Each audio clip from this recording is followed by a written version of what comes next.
communication that was submitted.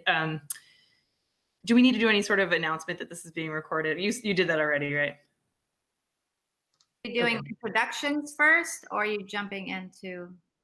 That's a good question. Our introductions are technically later on the agenda, but that would make more sense to do introductions first. Or is that okay with everybody? Sure, we can start with introductions. Yeah. Okay. All right. So I don't know how. Allison, do you want to do the introductions, or do you want me to run down the list? Yeah, if you don't mind running down the list, that'd be great. All right. I'll start. Well, I'll introduce myself. I'm Lucas Bogle. I'm the Chief Technology Officer for Fremont Unified, and looking forward to running the last meeting of this year and the first meeting of next year. I never know which to call it because this is my first and last since I've started. And Alok, you'd like to introduce yourself? Tell us which school your kids go to, if you have kids, and a little bit about yourself. Yeah. Hey guys, nice to see everyone. My name is Alok Desai. I have been with in Fremont for almost 15 years now. My daughter, she goes to American, and my son goes to Ardenwood Elementary. Nice to see you, Mr. Wasser, as well. I have been working with him throughout the year. Apart from that, I'm associated with Red Cross. I just came back from the food bank. I just had a call for emergency response services. I was on 880, but then they found someone, so I came back and able to join the meeting. So I have been heavily associated with American Red Cross for disaster management, blood transportation services. Professional side, I was working, I'm into the HR technology for almost 23 years. So looking forward to work with you guys. Thank you for accepting and looking forward to it. Thanks, guys. Thank you. Next up, Allison. Sorry, I had to unmute myself. Yeah, I'm Allison McCauley. I'm the outgoing chair of the TAC Committee, and I'm the library media teacher at Irvington High School. I think that's all you need to know about me. Thank you. Next is Anita.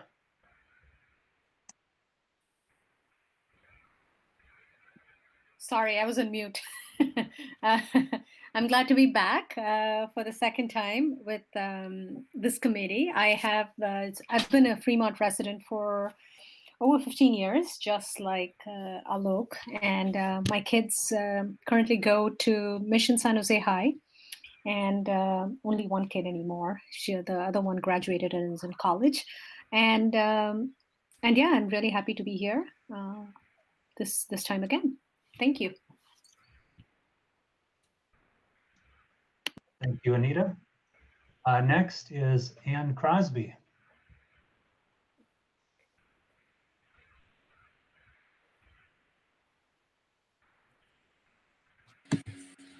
Hi, I'm Ann Crosby, and I'm a school board trustee. We've lived in Fremont about 25 years. I've had 4 children graduate from Fremont schools. They've attended about 9 different schools in Fremont because we moved a couple times. And technically I'm an empty nester, but I've had 2 college students come back because of the current health crisis. And I'm, as a board trustee, I'm here just to listen in, watch your process, and I'm looking forward to doing that.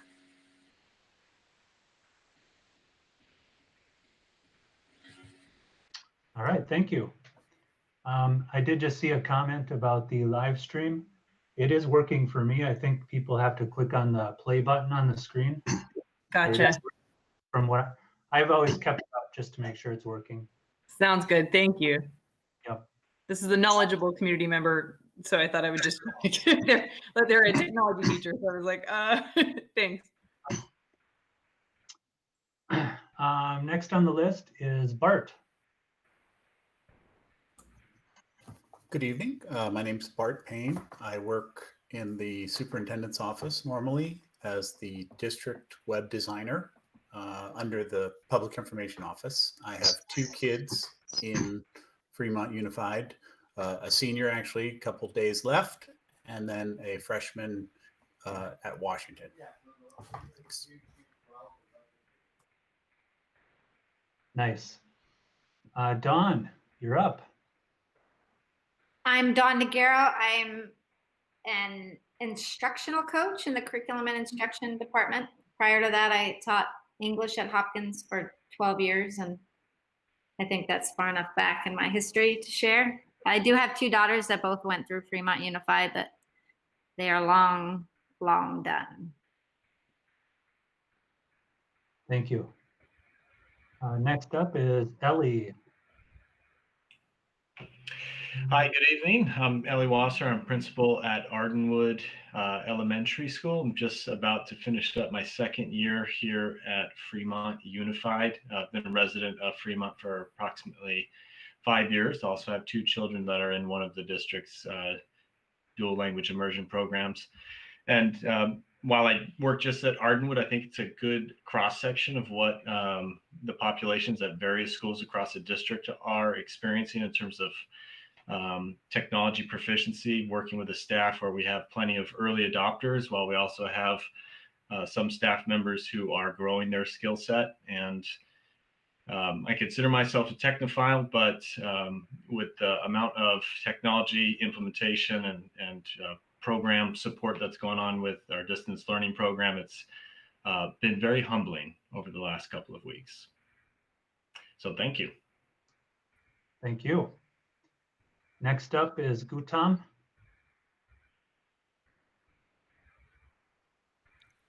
Can you hear me? Okay, this is Gautam Das. I have two kids who are already out of the Mission San Jose High School. I also volunteer in Mission San Jose Elementary as their technology person. So that's all about me. All right, thank you. Juan? Oh, hi, everybody. My name is Juan Xiong. I'm a new member here to this TAC committee. So I have two kids. My oldest son is in the at Irvington High School. My younger son is at the Honer Junior High School. So we're being in this district for 13 years. So really enjoy it. So now I feel it's my time to come out and share and help out. So my specialty is in really high tech. So I used to be a software developer and gradually transforming my career to a project program management. So I do know a little bit about the software development infrastructure and also cloud computing. So hopefully my specialty can be of help to this committee. Thank you. Thank you. Next is Kant. Hi, good evening, everyone. This is Kant Krishnan. I'm a community member of the TAC committee, just serving my, just about finishing my first year. Started in fall 2019. Been a resident of Fremont for 22 years. And both my kids went to elementary, middle, and high school in Fremont, and my son just graduated last year. And by way of personal background, I work in the technology services space, you know, in the Bay Area. Thank you. Linda.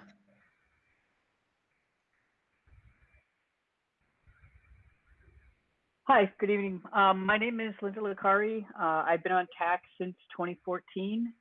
I have two children in Fremont Unified. I have a freshman at Washington High School, and I have a 7th grader at Centerville. Of course, that's this year. Hopefully they'll be promoting next year. We've been Fremont residents for 20 years, and I'm a community member, and I work very closely with our elementary school here with technology and helping teachers navigate the challenges of technology. All right, thank you, Linda. And next is Anne. Hi, my name is Anne Dameron. I am a school secretary. I sit on the TAC and I have for a while. I represent the Classified School Employees Association, which are your paraeducators and your office and technical employees who have also had that lovely learning curve this year. Thank you. Thank you, Anne. Next is Michelle. Hi, everyone. Never fails. So, I represent SEIU, the Service Employees International Union. They are also classified employees here at Fremont Unified. We represent our janitors, campus supervisors like myself, our child nutrition workers, maintenance, operations, and tech, all the people kind of that you would associate with a quote unquote blue collar type workers. This is my second go around on TAC, and technology is also an issue with our classified employees. A lot of times they're out in the field without access to technology, or we're always looking to improve how we can work together. So that's me. I'm also at Irving High School if anyone ever needs to get a hold of me. Thank you. Robert, you are up next. Hi, I'm Robert Ho. I've been on tech for a long time.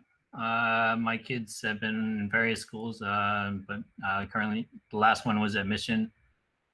They both graduated, so I just kind of hang around and keep working on things. Thanks. Robert also failed to mention that he is our resident expert. He is our committee historian, as it were. My board game group would call him the rules lawyer. He does a very good job at it. And finally, Stephanie. Hi, I'm Stephanie Chan. I am a kindergarten teacher at Forest Park Elementary, and yeah, this was my first year on TAC, and I'm happy to be here. Okay, thank you, everyone. That took us a little bit of our time, but it's worth it for everyone to get introduced. Oh, we had one comment here. Bart, did I miss you? Bart introduced himself. He did. Yeah. He's feeling sad. We had one comment here by Trustee Crosby. One thing I meant to say is that I'm married to a computer engineer, and she's been involved with TAC before and grateful for the work that we are all doing. So thank you for that comment. All right. Well, being that this is my first time running the show here, I'm going to run down our agenda, and hopefully we'll finish on time tonight. It may be hard with all of the topics that we have, but we will certainly do our best. We strive to finish on time, to be respectful of your time. So oral communications. Yeah. You mentioned there was one comment, Allison? There is. So we have, as the board has been doing, we've been allowing the public to submit comments to be read aloud, and there's a form that they fill out on the website, and the form asks them whether they would want their name to be read with the comment or not. And so this comment was submitted by an FUSD student who did not want their name read with the comment. And so this is the comment. Dear TAC, I am a graduating senior, and I wanted to know when my school Google account and School Loop account will be permanently deleted. By this, I mean, when will all the information from those accounts be erased from the school systems, and I no longer have any access to them because the logins will be disabled? Can I make a special request to have this process done sooner rather than later, preferably 1 to 2 weeks after FUSD schools officially end? Thank you for your time.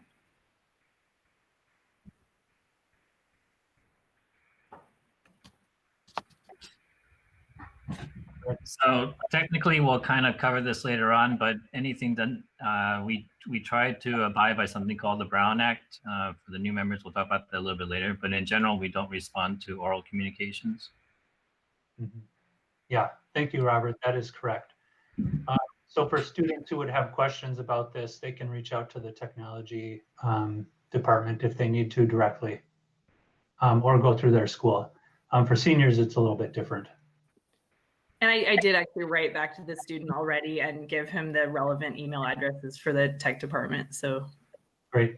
they Thank should you. be doing that, hopefully. Yeah. All right. Okay, that's it. So it looks like we're moving on from oral communications to approving of last meeting's minutes. So for those who are new, obviously, you would not have had the opportunity to read the minutes and you wouldn't have participated in that. So it'll be for those who are returning members. And our practice is for those who are not present at the meeting to abstain, usually from approving those. Did everybody have a chance to see those on the website? No, it's okay. They're on the website if you want to now. I abstained because I was not there in the last meeting.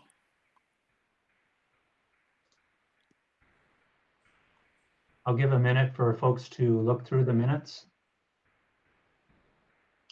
I only had one correction when we're ready.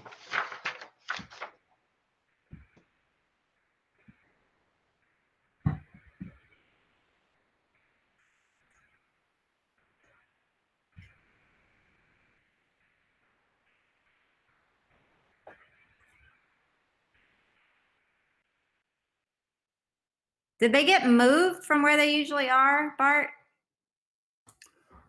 There's a link that says archived minutes. So as Oh, we, it's in the archived ones. Okay, even though Yeah. I thought because they hadn't been approved yet that I was in the wrong place.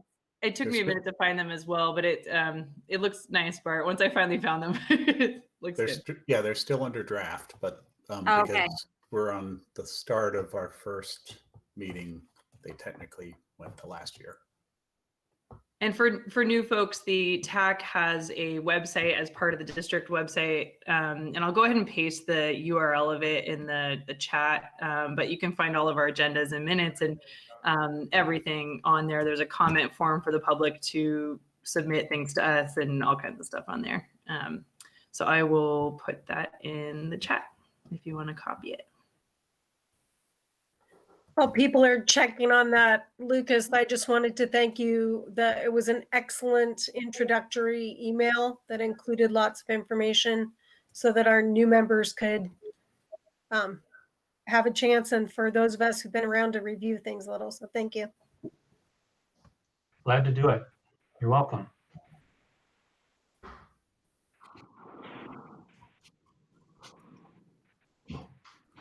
Oh, hi, buddy.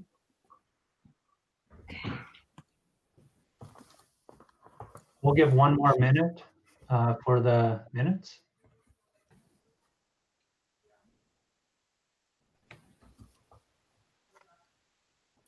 And I think with the procedure of voting, we were using the chat and just saying if we approve or disapprove was how we handled our voting. And we do need someone to make a motion, though, to approve the minutes. And we do need Lucas to be able to explain what that correction was. I make a motion to approve the minutes. Were there any corrections? I did have one recommendation for the change in the notes. Mm-hmm. Under the video instruction section, number 3, when we were talking about the district laptops that had been ordered, I had noted that there were 263 or 264 laptops that we had determined were needed, but it said 363. Oh my goodness, sorry. Just a minor correction there, 100 off. Yeah, well, you know, there are reasons, Lucas, that I don't teach math. Let me get that fixed. That's okay. Okay, it's under video. I'm sorry, what section? Number 3. Got it. Status of staff laptops. Was there anybody else that saw anything that needed to be corrected or changed? And I'm sorry, can you give me the correct number one more time? 263 or 4. Got it. Yep.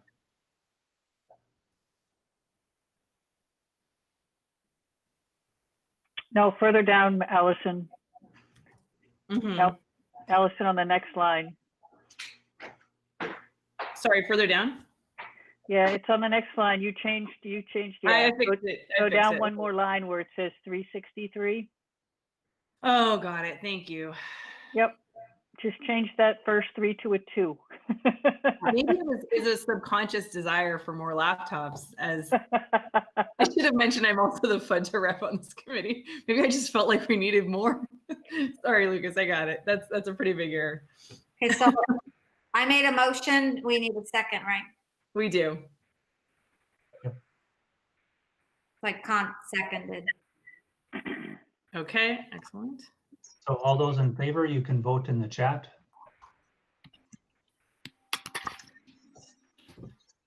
Whoops. But yeah, but yeah, I'm dyslexic, I think. It works. Allison, do you want me to count? Yes, please. That was very helpful last time.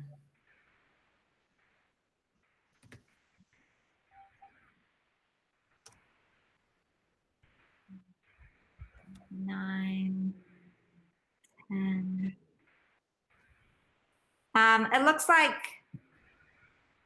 if you're new, you shouldn't be voting, right? Because you weren't there. Yeah, the practice is not to vote on things that you weren't there for because we're checking the accuracy of the minutes. So hold on, I gotta start over because okay.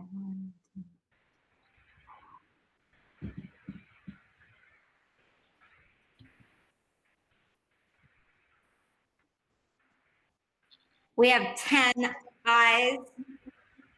I got 11. Is it 10? I got 11 as well. Let me check again. 1, 2, 3, 4, 5, 6, 7, 8, 9, 10. No, it's only 10 because we have a new member who voted yes and then abstained. Got it. Good catch, Don. Well, thank you. Okay. Great. Thanks. Got it. It's in the minutes. All right. Thank you. Well, we're going to move on then to the update, my monthly update. So for those who, have been on the TAC for a while, there's a lot of things that have happened this year having to do with COVID. But I'm not going to, go back and reiterate all of those. But I do want to talk about a few items. One, we do have an updated set of bylaws, and I know Robert is going to address that when he goes over our bylaws. So thank you for that, Robert. And that is on our website now. And I do want to shout out thanks to Bart for getting our website fully updated. We worked together getting that ready for this meeting. So all of you should see your names out there now, the updated bylaws, and Bart even took some time to clean up the site a little bit. So kudos to you. Thank you, Bart. I did want to just mention as well, one of the task forces that I am serving on right now is the Instruction and Technology Task Force. For some of you, this will be new knowledge. But the district right now has a number of task forces that are working on figuring out what it will look like to start up school next year. And we're evaluating 3 different scenarios. What it would look like if all students are back to campus, what it would look like if we're doing a hybrid model, and what it would look like if we are 100% online. So none of these decisions have been made, but the task forces are broken up into areas of competency, but then also representatives from the different bargaining units as well, and from the district office. So the one that I've been spending primarily my energy on is the Instruction and Technology Task Force. And the focus of that is looking at what will it look like to deliver instruction within the constraints that we have, and then taking into account those 3 different scenarios. So, welcome. We just had Tom Burbeck join us as well, who's another one of our members. I wanted to give a real quick overview. This summer is going to be a very busy one for the technology department. So I'm probably going to be getting a little bit more gray hair. I guess you can't really tell, can you? We have a number of construction projects that are happening. Some of those projects, the technology department will be more heavily involved in this summer. For those who have students in the schools, you may be aware of some of these that will be happening. The American High School has some projects happening, and they're going to be getting some additional technology infrastructure, some new systems installed. Then for Centerville, Hopkins, Thornton, and the district office, those locations are all going to be switching over to the new Cisco phone systems. And a lot of the work necessary for that to occur has already happened. Most of those schools required additional cabling work. And for those who are new to the committee and are not aware, the district is in the process of switching from a Mitel phone system to a Cisco phone system. But it's been a multi-year project because the changeover has aligned with the bond construction projects that the district has done. So as the major changes to our schools have occurred, both physically, the technology infrastructure has also then been modified. And for some of the sites, the construction projects have been multi-year. And so the technology projects, some have been at the beginning, depending on the constraints, and some have been more towards the end. And then, of course, for those who have been in the district, you know that the Horner Middle School project has been a big one. And we are continuing to work to wrap up the last details of that so that that school will be completely ready to open next year. So this summer is going to be a super busy one. We're looking forward to all the changes that are happening. And we're anticipating that when the year is done, we will have converted all of our schools over to the new Cisco phone system. Crossing our fingers, hoping for the best there. We will have one of our facilities that will continue to be a standout, and that's our maintenance and operations. It is a facility that's going to require significant cabling work, and it's a fairly expensive facility simply because of the size of it and the distance between buildings. And the cabling at that location is very far apart. So it's going to be our one holdout that will still be using our old phone system until we can make that happen. So that is my update for the last meeting of the year. All right, there's a lot of smiling happening. They can see my stress. You're doing a great job, though. We're grateful. That's part of the smiling. All right. So now I think we're going on to the new business. And so we already introduced our new members. I was going to just mention real briefly, though, for those who are returning, we did change the bylaws. And so Trustee Crosby joined us tonight, and we will have one additional joining us as well, the president of our board. And they are ex officio members, meaning they are non-voting members, just like I am. All right. And I'm going to pass this over to Robert, who's going to give an introduction to the Technology Advisory Committee. Thanks, Lucas. Since Tom joined us late, maybe Tom, could you introduce yourself for a minute? Since we have a lot of new people here.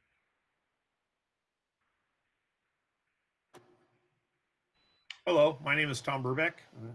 Sorry, delay there. I don't know if you all saw that the Zoom fell on the quarterly report. He went 15 seconds talking his introduction and he was muted on his Zoom presentation. So I think that's kind of the thing. Anyway, my name is Tom Burbeck and I am a social studies teacher at Centerville Junior High. And I'm actually Lucas's rep here for teachers. And I've been on the technology committee now, not quite as long as Robert. And now that Rob has left, I'm the one of the long-term members. So, and that's my introduction. Great, thanks.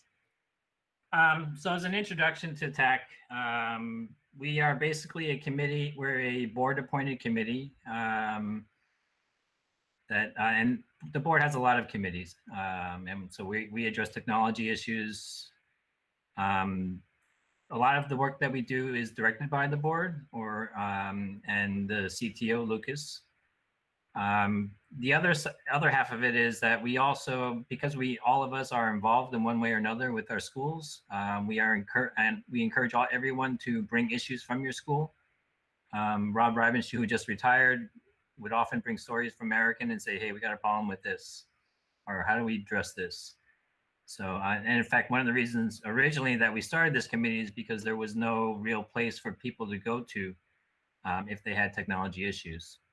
And I guess one reason for that is also that in this district, a lot of the technology is provided by the district, but a lot of technology is also provided by parents and through donations. We don't really, until recently, we didn't even buy computers for the teachers. It's only in the last 5 or so years that the district bought laptops for all the teachers. Before that, a lot of that was funded by parents. And so parents and teachers are trying to figure out, okay, what can we buy? And there were no technology standards. And people just went down to Fry's when Fry's was really busy and bought whatever they could get for really cheap. So one of the purposes of this committee is to have a central place where a lot of stakeholders can come together and talk about technology and making it more standard and also more helpful. I know that when I first started in this district volunteering, it was kind of like the Wild West. You try to find someone to help you and give you advice and go with it. One other difference between us and every committee has a membership requirements or categories. We are evenly divided between parents and staff, or community members and staff. Staff, obviously use the technology, and parents were heavily involved because parents wanted to get involved. Also, in the beginning, this committee was formed before we had a CTO, and so parents were asked to provide advice. And one thing that you might notice is that we don't ask that parents come from certain attendance areas, because in the beginning we were looking, and in the first few years we were looking for networking technology expertise. So we had several people on the committee that understood networks. We did not have a district-wide network at the time, and we were trying to figure out how to do that. So our bylaws provide us with flexibility.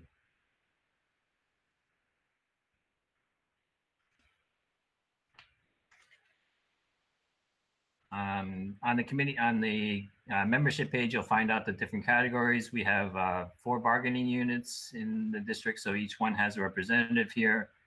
The CTO, Lucas, is an ex officio member, so he doesn't vote, but he's our liaison with the district. If we have any questions regarding district issues, Lucas will help us with that. And recently, we also have 2 board members joining us.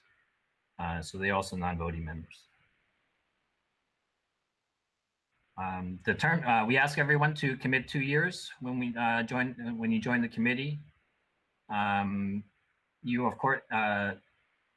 are, of course, if you need to, you're welcome to. You don't need to stay all 2 years, but we hope that you will.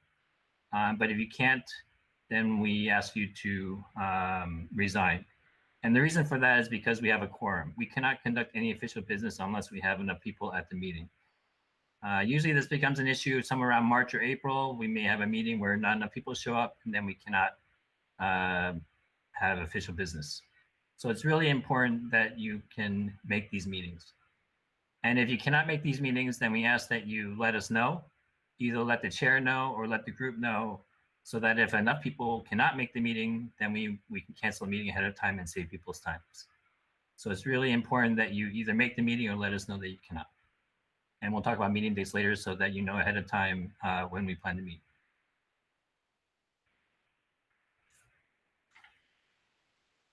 And because quorum issues are really important, if you start missing meetings and don't let us know, then there are provisions in the bylaws for removing a member. We don't really want to remove members, but again, because we need to meet quorum in order to conduct business, it's really important to the operation of this committee to have people present.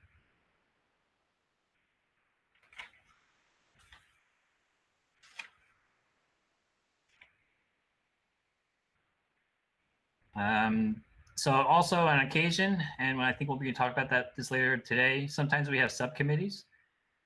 The reason for the subcommittees allow people to work outside of this meeting for certain issues that need more help.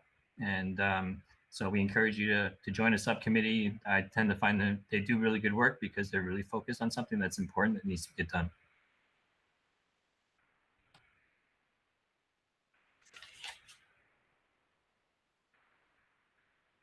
Okay, I think that's about it for the bylaws. Any questions on that before I'm going to speak a little bit about the Brown Act, but let's talk about the bylaws first. Anyone have any questions?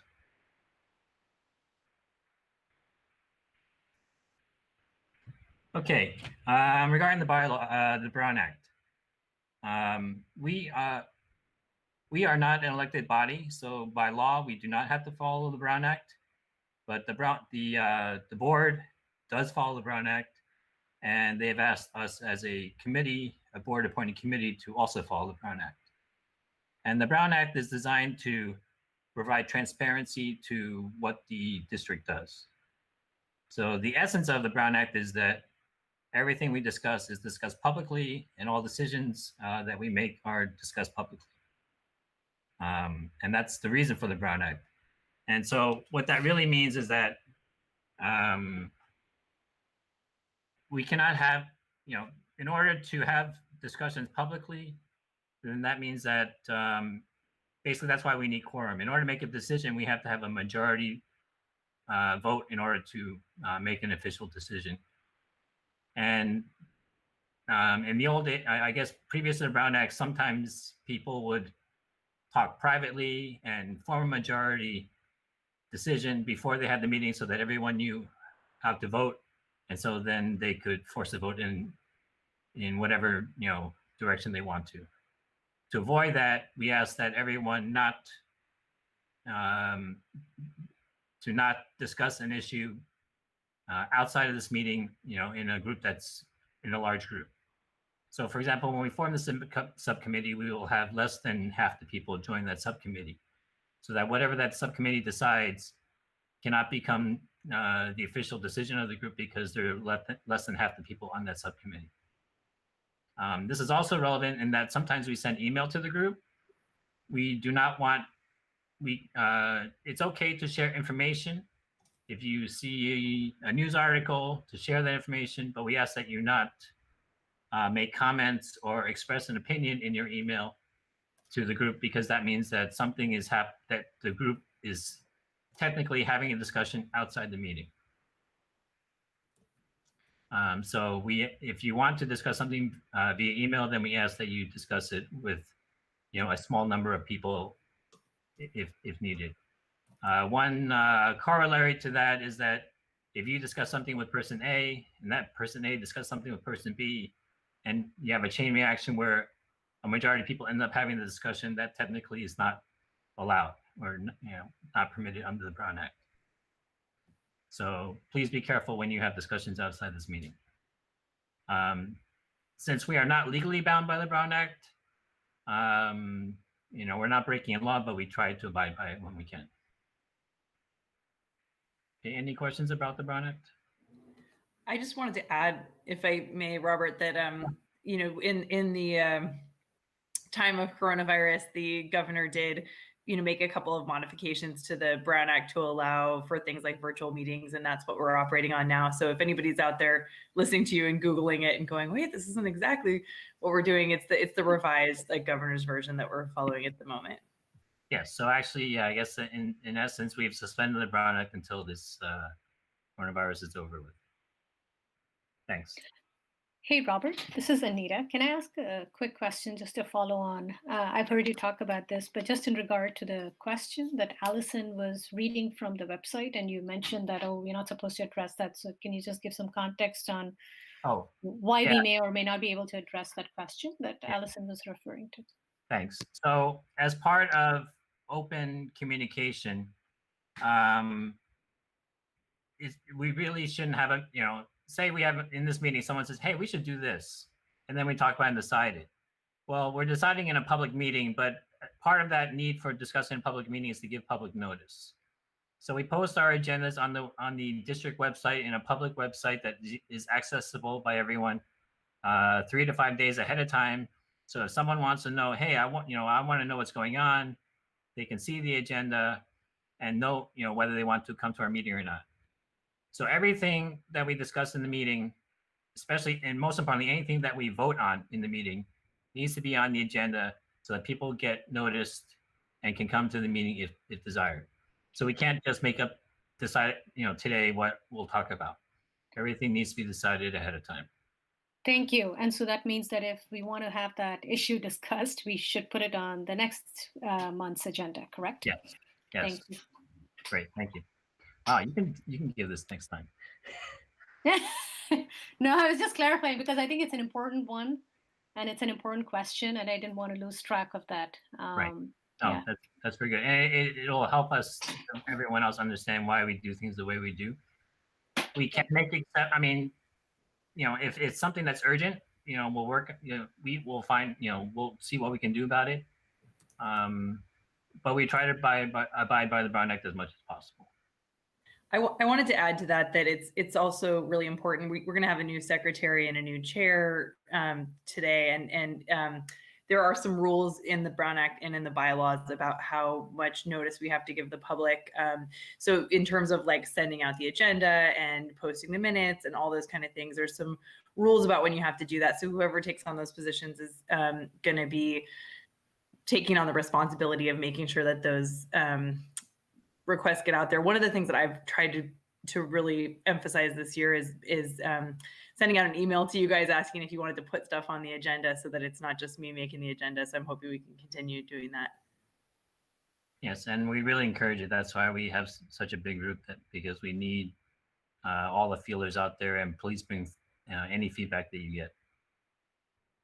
And feel free to not just have people, talk to people, let them know that you're on the committee, and if there are issues, we try and do what we can.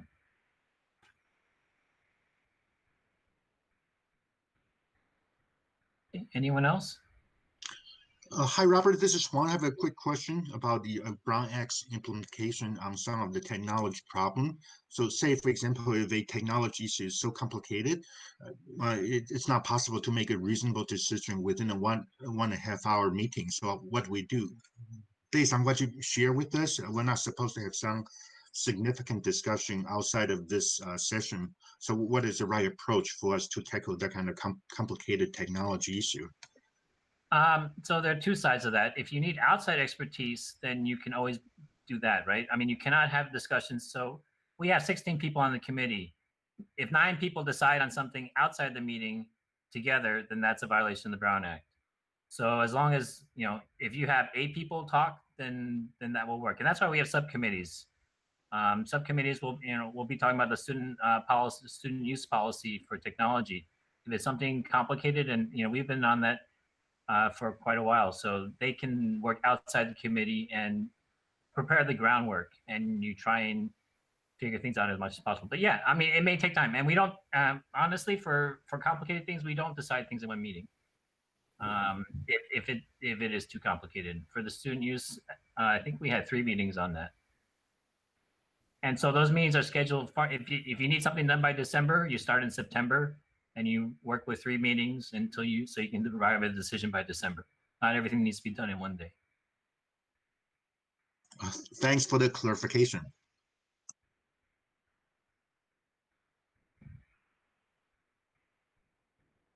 These are good questions. Anyone else?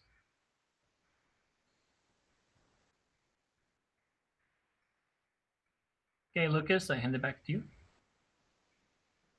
All right, thank you, Robert. Great job, and good questions from everyone. Thank you. So our next agenda item is to look at the calendar for next year. So hopefully all of you had the opportunity to look at the dates that we included in the agenda. And I believe that Bart also posted those out on the website, so you could look at them there. There was one date that we were kind of wondering about. So typically we will meet the first Monday of every month. However, at the beginning of the school year, it's kind of hard to do that. And so we're debating about, do we start on the 14th or the 21st of September? I think traditionally we've started 2 weeks out from Labor Day. So in this case, that would be September 21st. And so that's one decision that we would need to consider tonight. So I'm looking for any. I think part of that also goes by when most schools have their back to school nights and things like that. I think that's why it's kind of a funky date. Yeah, but oh, go ahead, Robert. So we laid out the dates by the bylaws, but we usually end up changing one or two because of spring break or what have you. And I already made one adjustment. So, I mean, whatever the group wants to do is appropriate. I might suggest this year is a little bit different than normal in that we're going to be jumping into a coronavirus adapted learning model of some kind. And so perhaps not waiting until September 21st to meet again might be a good idea. We have to do things like continuing to revise the student use of technology agreement to include things like video conferencing. And by the 21st, kids will have been in school for almost an entire month. So this might be a reason to move it up a little bit. I agree with that. Yes, Anne. I agree that we need to be adaptable, but the bylaws also say that in September, it's the third Monday. That would be in Article 7, Section A. The September meeting, which shall be scheduled for the third Monday. Right. So these are suggested dates. So it's up to the group to decide how we want to do that. We provided those dates because we've had issues. We couldn't remember what we did the year before. So we've laid them out in the bylaws. But I mean, if the first Monday's on spring break, then we also change that. So I think, I mean, we should have a vote on which one people would prefer, I guess. Michelle? Yeah, in keeping with the bylaws, I think the Monday should be there. However, because we're in pandemic times, there's nothing that says that we may need to meet twice in that month in September. That's always a possibility. So we can look at that of saying, well, let's have two meetings. This is the regular schedule one, but we're going to have a special meeting earlier on just so that we can deal with what's going on as far as the distance learning goes. Thank you. Are there any other comments on this? I have another comment. If it's timely meeting is so important for this coronavirus infected learning period, why don't we have a meeting, say, earlier in August? I'm just wondering. Dawn had a comment, I believe. I think part of the problem is, to some extent, we're kind of waiting for some decisions to be made. And until we have more information, we end up meeting and having all these hypothetical situations. So for what we're really able to do, it's probably worth waiting until we have more information and a better idea of what the opening is going to look like. Then that's just my opinion. Other people might be totally like, let's hammer out all these different scenarios and talk about, but for me, the job that I've been doing in curriculum and instruction and really trying to prepare for even fall PDs, and it's really hard right now with all of the unknowns. So I'm kind of team, let's wait a little bit longer, and as it gets closer, we'll have more information. All right, Tom? Yeah, I don't know, Lucas, if you've seen, the state did release today their guidelines for school opening. So that's about 60 pages.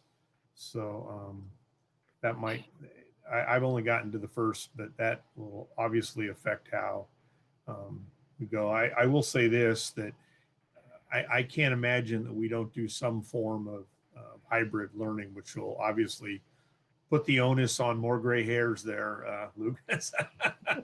But there's no doubt about it. We're gonna, and I'm reading through their scenarios. If even if we opened up a traditional, theoretically, and then at Mission High, 3 teachers test positive and 5 students, the state says you're shutting down, then you're going to a total distance. So I think that that's the, oh, there, Stephanie posted that right on top of it there.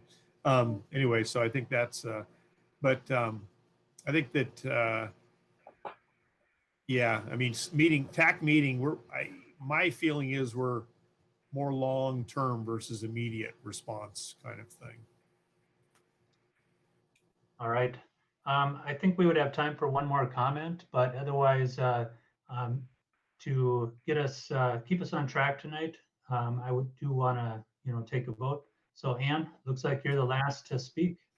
I'd actually like to make a motion. I would like to motion to have the September meeting on the 21st. And also hope that TAC members would be open to a possible special meeting in August if needed. Anita did have a comment or a question in the comments. I don't know if we have time for one more or not. May I get a second and then we can continue to discuss? Second. Thank you, Tom. Anita?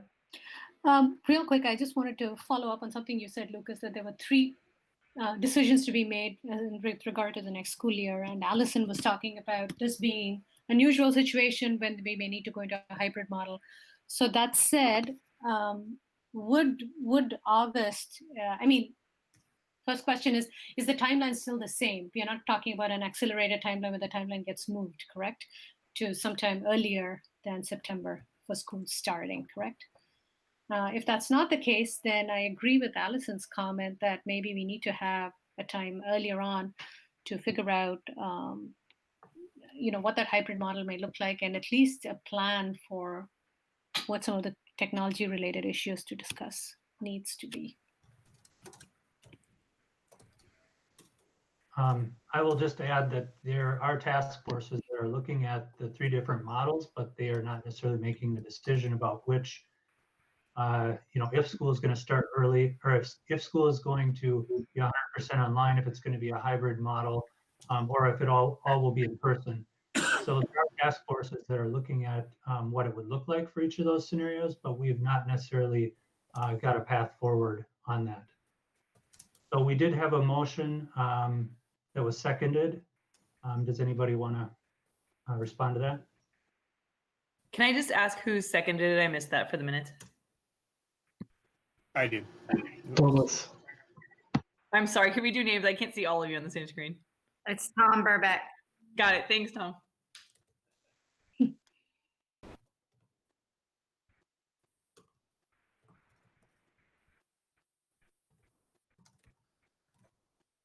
Okay, I think we're ready for the vote.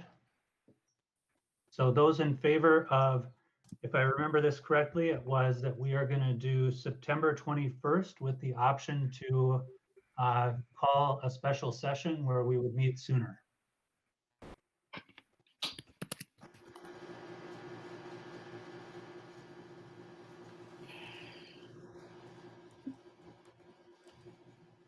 And Dawn, would you count the votes for us again? Yeah, doing it now.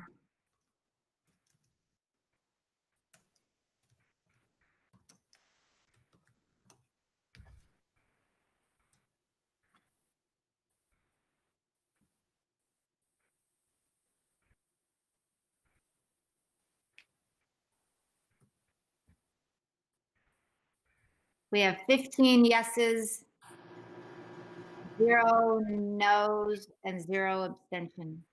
Just to double check, Bart, both dates were on the calendar, so you're in favor of this motion for the 21st, right?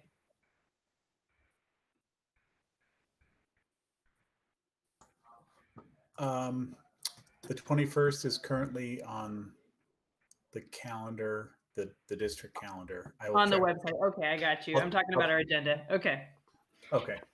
Thank you. As the maker of the motion, I appreciate people going with the proposed dates that conform to our bylaws.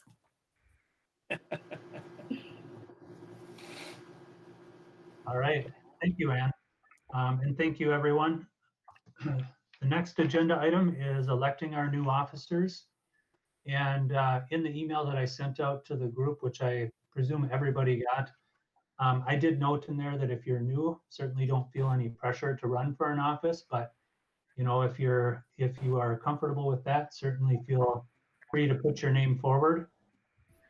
So there are 3 positions that we fill every single year. The chair, the vice chair, and the secretary. This year, the chair position does need to be filled by a community member. The vice chair has to be filled by a staff member. And the secretary position can be either a community or a staff member each year. And so I put together a Google form to collect the results from the election tonight.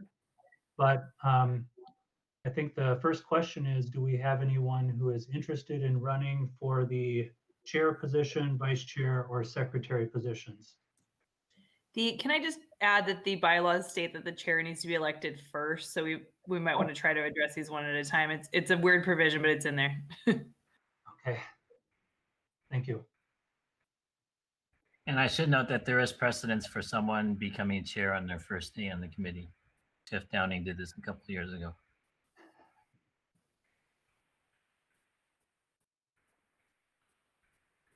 So you said it's a community member. You said it's a community member, is that right? Correct. Because I was a staff member, it alternates.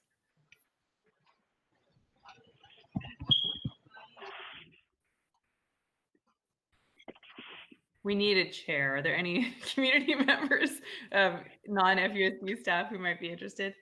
I don't. I'll throw my hat in, though I was it last time. Right. All right, And a Linda. fine job you did, Linda. Well, thank you, Tom. I appreciate that. And just as you guys are thinking about this, the descriptions of the positions are in the bylaws. Okay, Alison, I'll become the chair. That definitely wasn't what I was saying. I was just saying that if you want to know what you're supposed to do,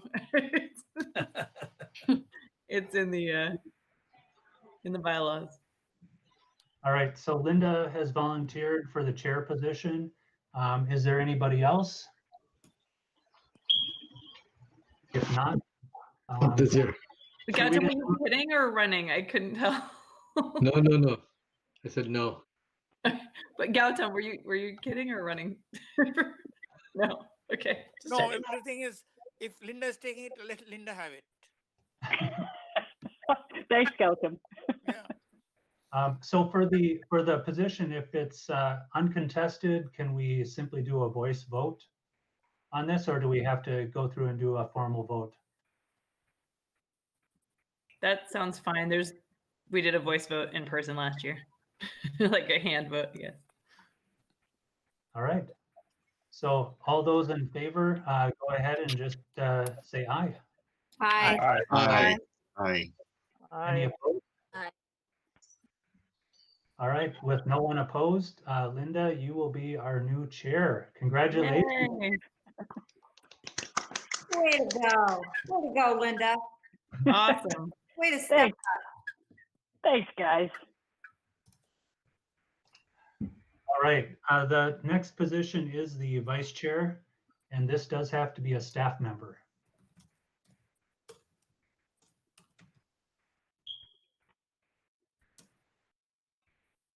What exactly does the vice chair do? It's a good question because they didn't do anything this year. But no, wait. So in that regard, I'd be willing to do it. Wait a minute, Tom just left the building.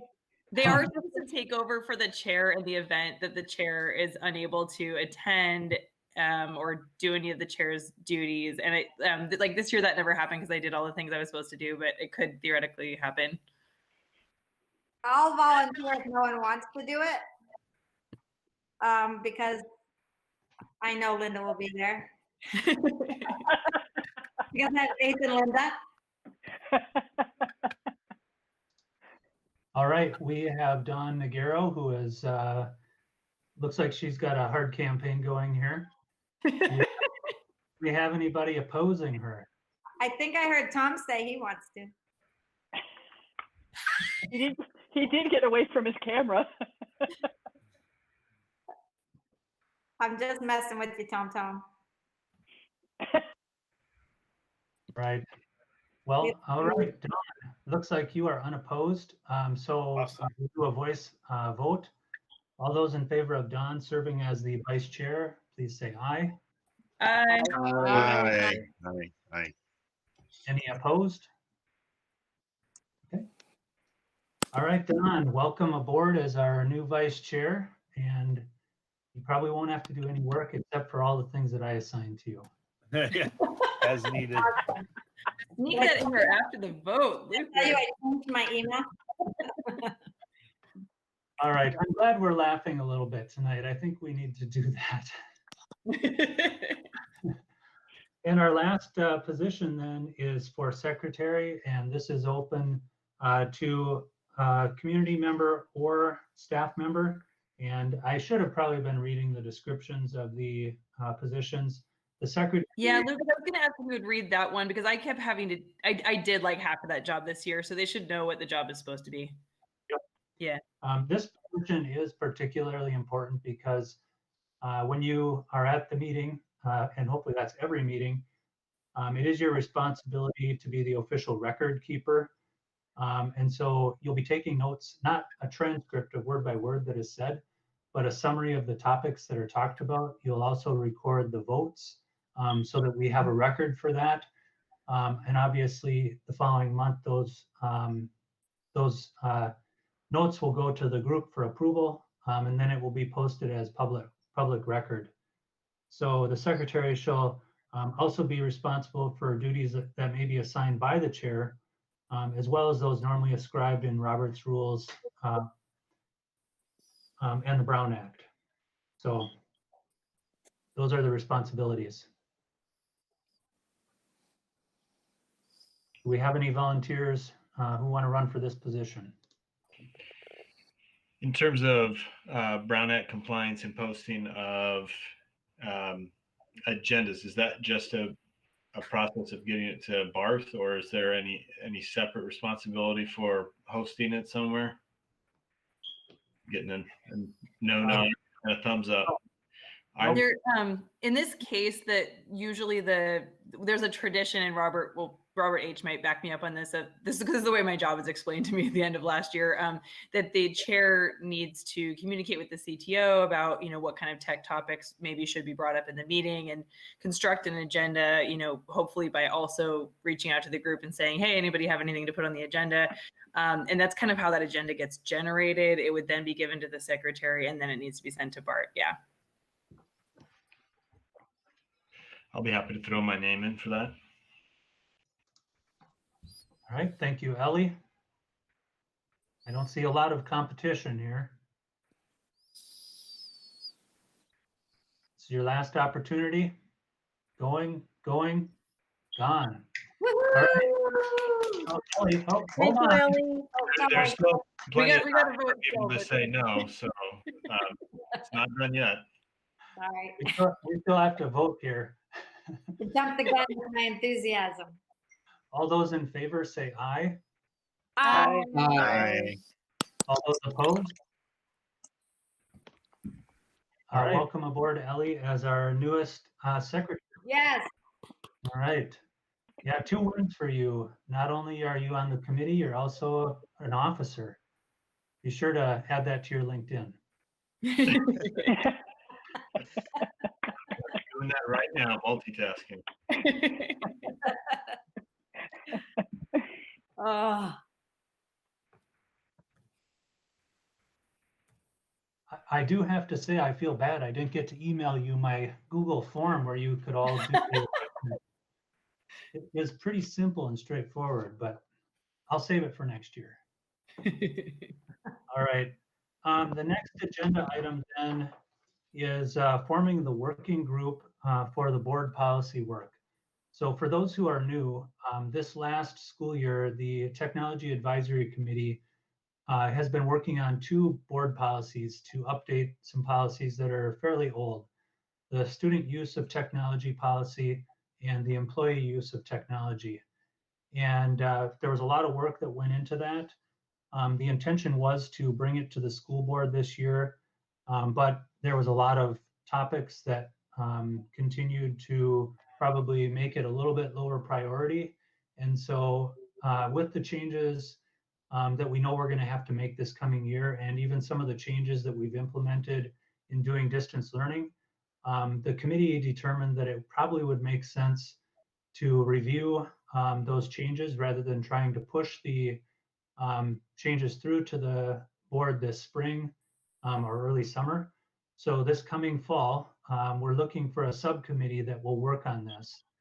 The policies have had a tremendous amount of work, but even with the 3-4 months that we worked on them, there was certainly still room for improvement. And those are the areas that we want to touch on. So this will be a working committee that will work outside of the normal monthly meetings. And in my mind, ideally, we would probably have at least 3 or 4 additional members in addition to myself who would be working on it.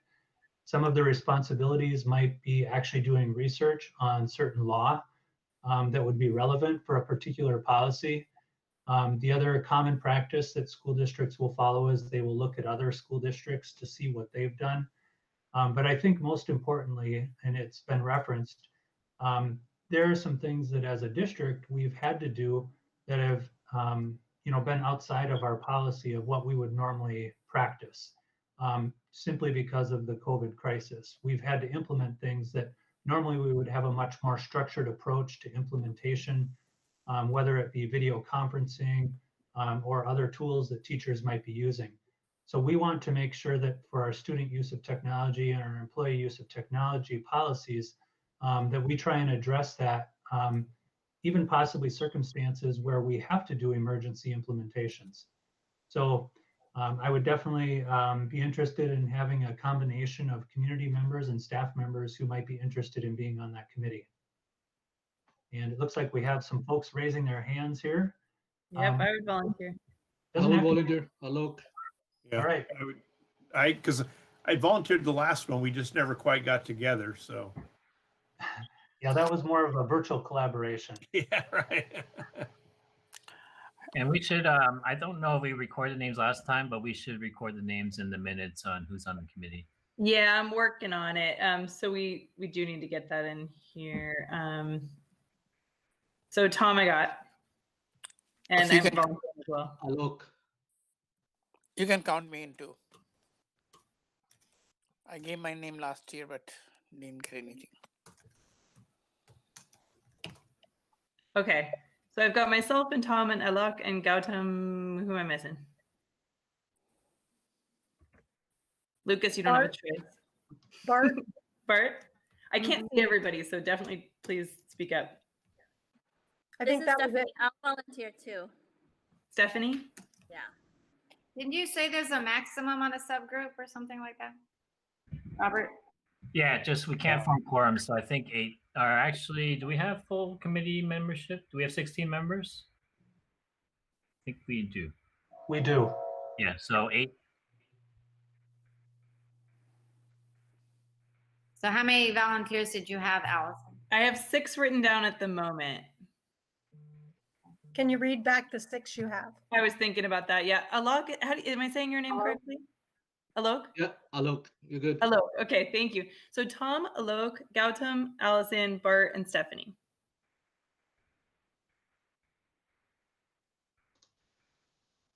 Okay, I think that will be a good committee. Okay. It's a harmonious meeting, you guys, I tell you. Actually, technically, we should vote on this since it's an official committee. You can. I move that those 6 people that Allison just read be on the committee to revisit student technology Employee agreement. I second. I'm sorry, who seconded? Michelle. Got it. Thank you, Michelle.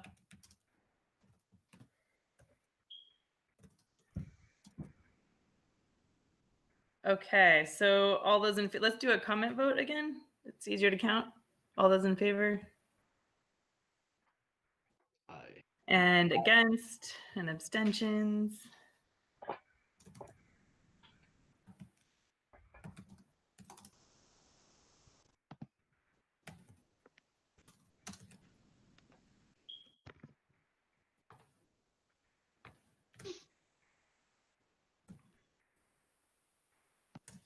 I have 14 ayes. Oh, I didn't type mine because I was doing the minutes, but I also vote aye. Okay, 15. And then that's it. That's no no's, and no abstention. Okay. All Linda, right. still online next year. I promise to count votes for you. Thank you. Well, yeah, whoever our new chair, Linda. Thank you so much, Dawn. You do such a good job at it. And It's actually really helpful. too. Especially if you're taking the minutes at the same time. So we need another officer, huh? It is. It's really helpful when you're trying to take minutes and you don't have to also count. All right, SIS update. Are we there yet? Yeah. So thank you, everyone. Yeah, this is going to be a great group next year. I'm very excited about this. So I wanted to provide a quick update on our new student information system search. For those who may not be aware, last September, our current student information system provider contacted all of their customers and let us know, including Fremont Unified School District, that they would be end-of-lifing their product technically at the end of June 2021, which would be next summer. So, which is for a district of our size, it's a fairly large undertaking to switch to a new student information system. And normally I would have liked more time to do that. Worth noting, I was also brand new at that time. But I do have 22 years of experience working with student information systems. And the technology department also is very deep in experience with those types of solutions as well. So in the fall, we talked about what this might potentially look like. And it was determined that because the solution was going to completely go away at the end of that time, it's not uncommon where a vendor will start to lose the employees that have the necessary expertise for that particular solution to help the current schools make that transition. So it was determined in coordination with a number of groups, including the cabinet, that we would make a January 2021 transition. So 6 months before the solution would be fully shut down. And that's one of the more difficult transitions to make for a school district. Student information systems, by their nature, are extremely difficult to change in the middle of the year because of the contingencies of student data within that system on all of the other systems that they talk to. So I wanted to give you that real quick update, and that continues to be the plan at this point, that we are going to make a January 2021 transition, pending anything that's really unusual that happens. So for those who also have been following the process on the committee, we went through an RFP process quite a while back now. We had 7 vendors respond. There was a technical evaluation that occurred, which narrowed us down to our 3 finalist candidates. Those 3 finalist candidates were invited to provide presentations, which just happened in the last couple weeks. The stakeholder group was nearly 50 school district members. We had a wide range of representatives, 3 principals, 3 assistant principals. I know I'm not going to remember all the groups. Counselors. We had representation from CSEA, so secretaries. We also had 3 teacher representatives. We had 2 representatives from TAC, Dawn Nagaro and Stephanie Chan. And certainly there were representatives from the technology department as well, the nurses.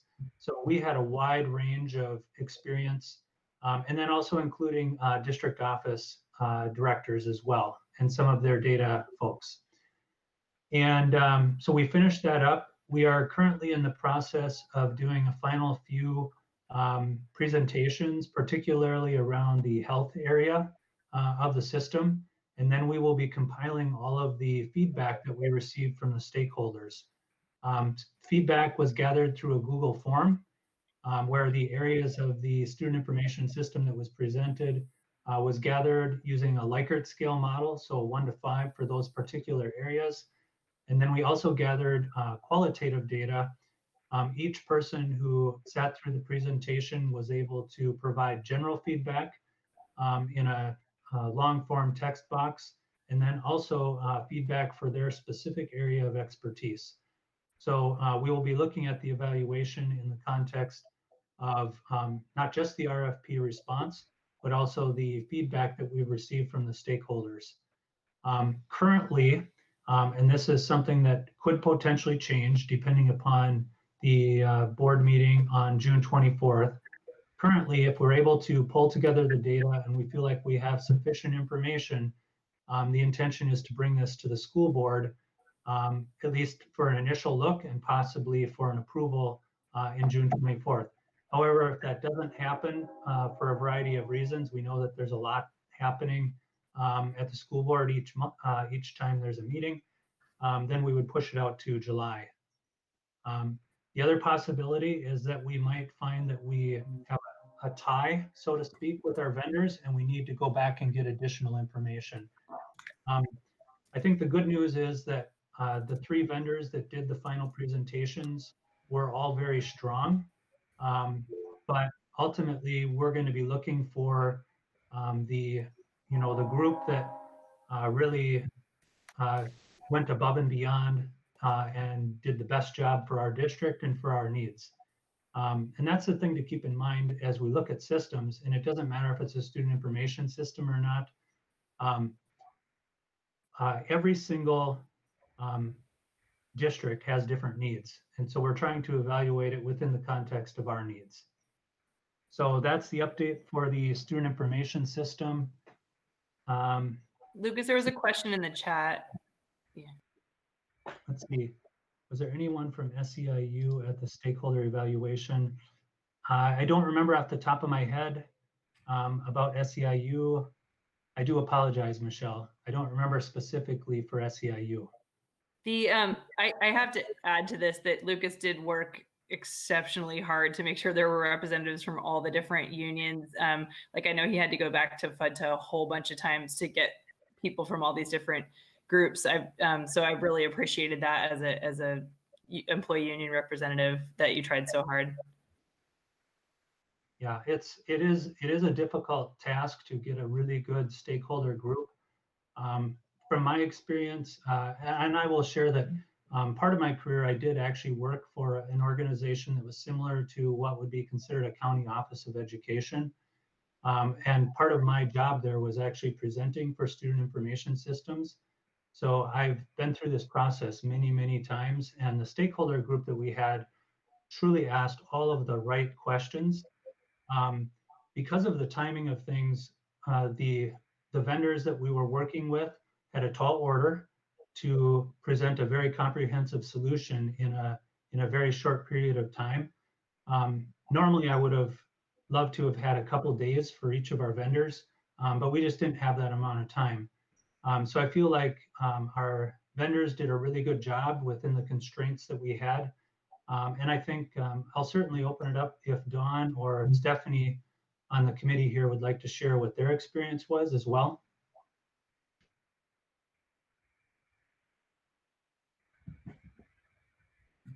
How do the 3 contenders compare to the current solution that we have? I see the question there. I haven't looked at the feedback from all of the stakeholders. From my professional perspective, I think that all 3 of the solutions are a better fit for our school district. Many of them just simply have features that our current one doesn't.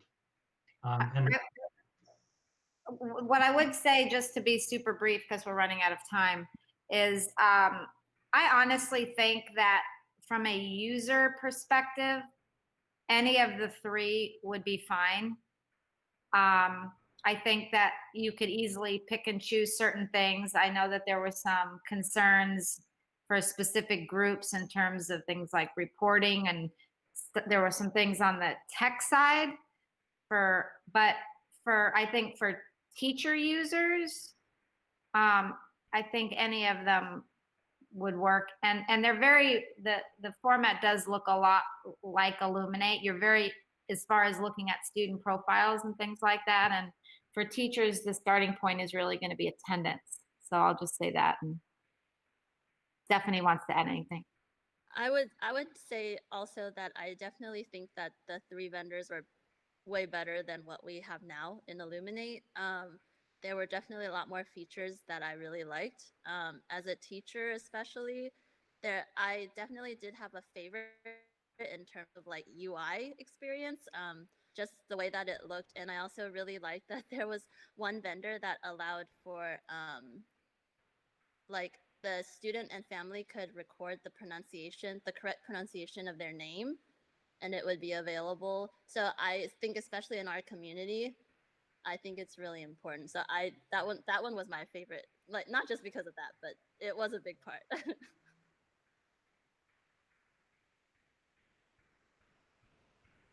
All right. Well, thank you for sharing that. I do appreciate it. And again, I'll reiterate, we haven't looked at the feedback yet because we were giving our health people an additional opportunity to look at some of the features more closely. So we wanted to make sure that we got all the feedback from that group as well before we did our analysis. Lucas, there's a couple questions in the chat there from Michelle. And then just in the interest of time, if we do get to that last item, it was Tom's item, so I don't know if he wants to introduce that. Yeah. Yeah. So we did have a question about how many years have these vendors been doing these systems? What is their long-term viability? That's a really good question. And one of the things that we did look for in our vendors was companies that have been around quite a while. All 3 of these companies have been around a long time. I know one, I believe, has been around 28 years. I believe the other one, it was around 25, and one of them was at least 15.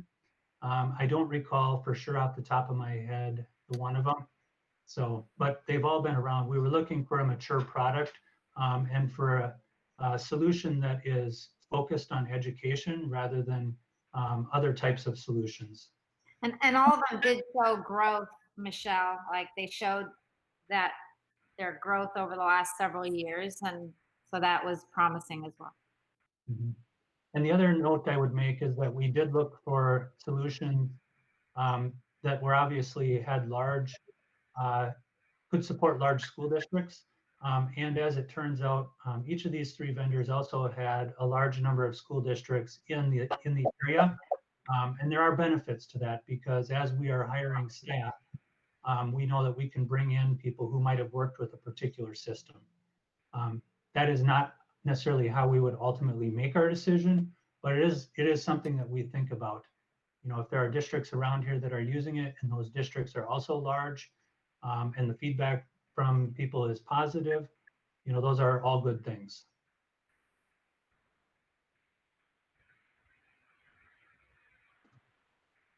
Looks like that's all the questions. And I know we're going to go over a little bit tonight. I was a little bit worried about that, but it's okay. So the last topic here tonight is School Loop.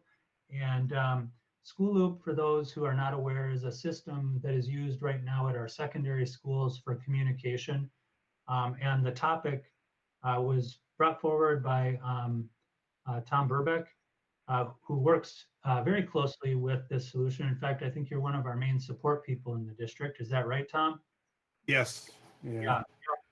So my understanding, is we only use it for our secondary, but we do not use it for our elementary school students. And so, Tom, do you want to talk a little bit more about this? Yeah. So we've kind of gone back and forth over the years about a standardized communication system for all of our students and parents. And, there's kind of been this, I don't know, conversation whether we should activate Gmail for everybody or not activate Gmail. This kind of pushed me to the, making this presentation here in a sense, is that when we went to distance learning, we lost a huge communication vehicle with our elementary people.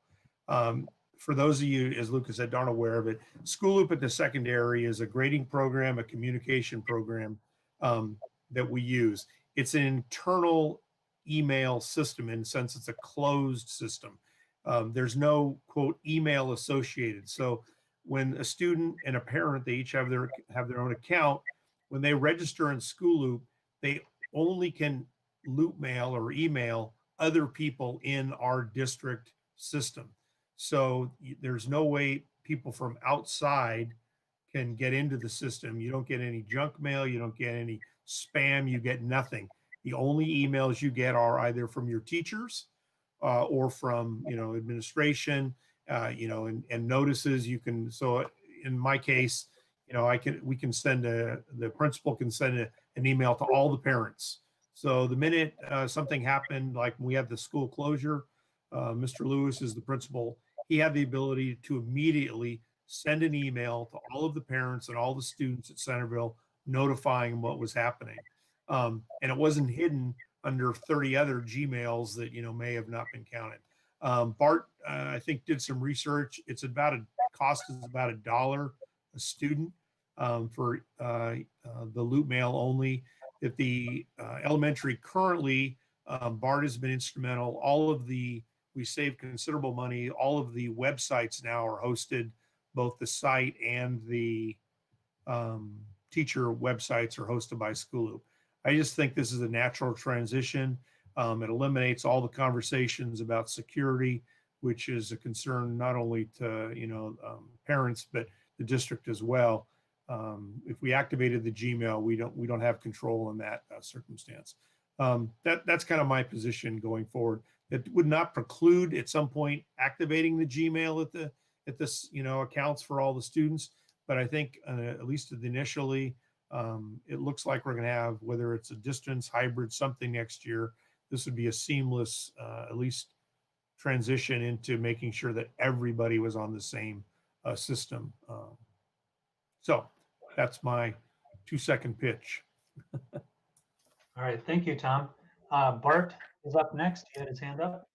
I just wanted to chime in. I had talked to our customer success manager who is from School Loop, and the pricing is actually a little bit lower. It's about 72 cents per student because we have a larger district.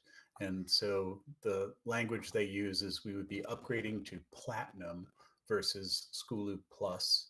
And in turn, we would get all of our elementary students on Loop Mail for a 10% increase of our cost. So that would be about $11,000 more.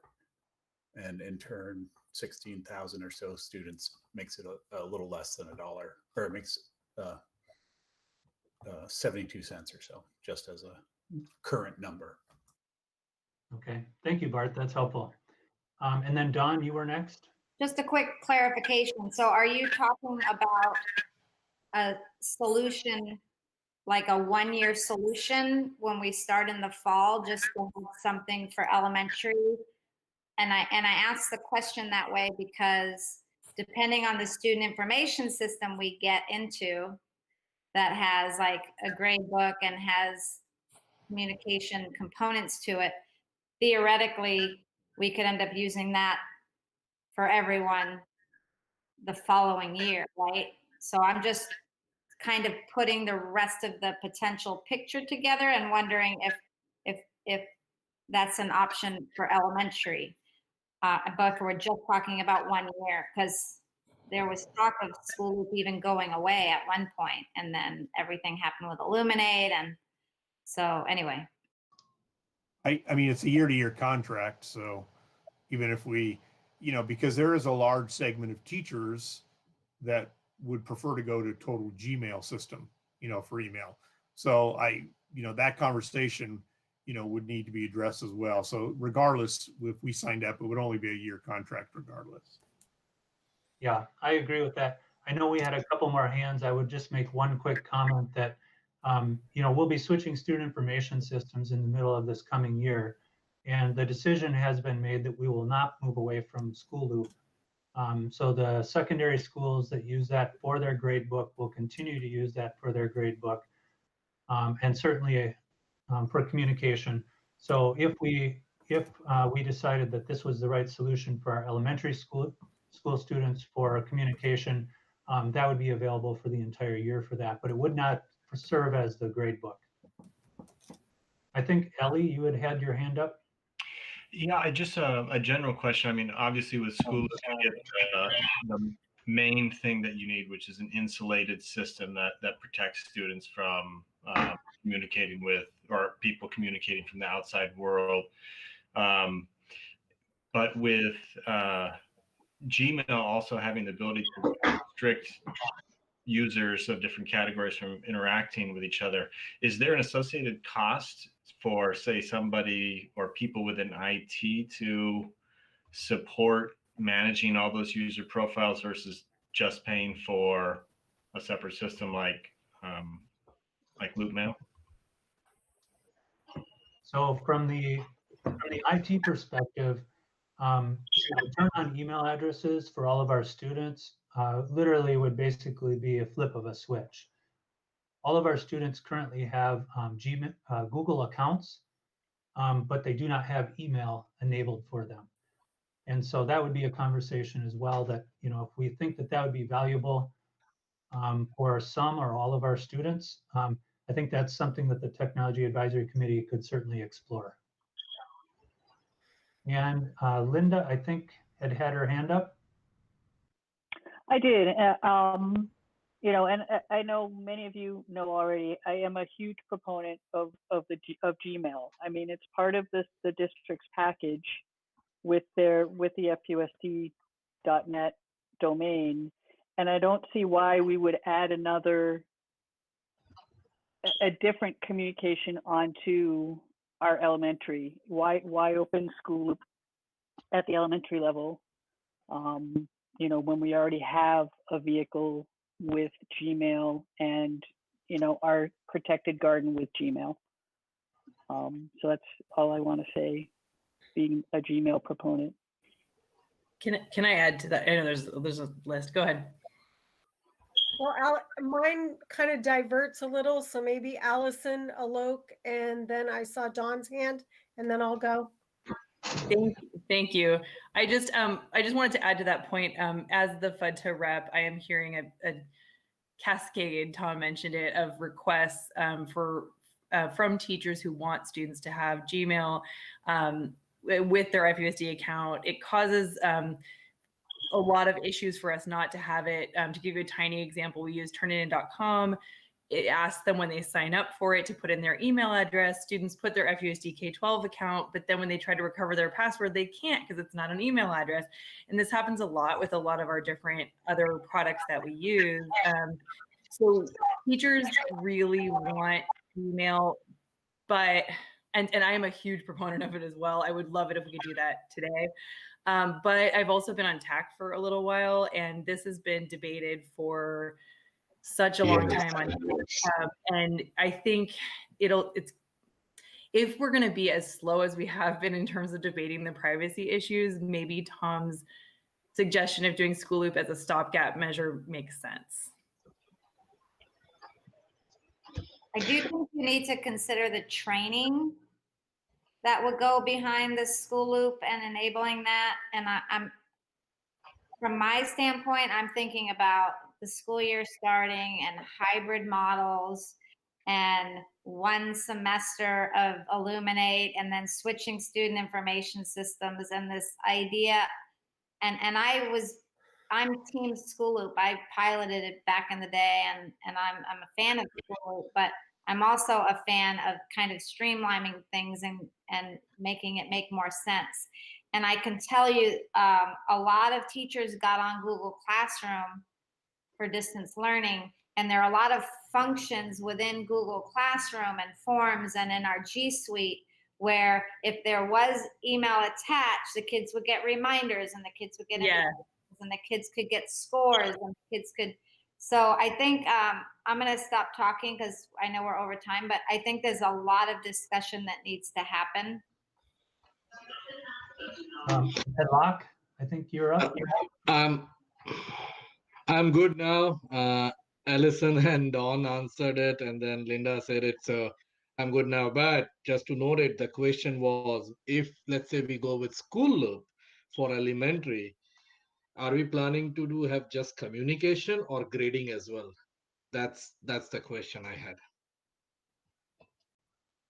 My feeling is, if I could, it's just for the communication. And and I want to reframe my question. I don't feel that we're in an either or situation. The reality is, that there is a lot of desire to activate the Gmail out of it. But the reality is that we can't do that. We just do not have the time. So the reason I'm bringing this is we've had a lot of elementary teachers that have had a lot of difficulty, communicating with parents and communicating with, and even if we, flip the switch on the Gmail, you're still going to have the parents that still won't have Gmail accounts. They'll be still trying to figure out how to get in there. How do you communicate with those parents?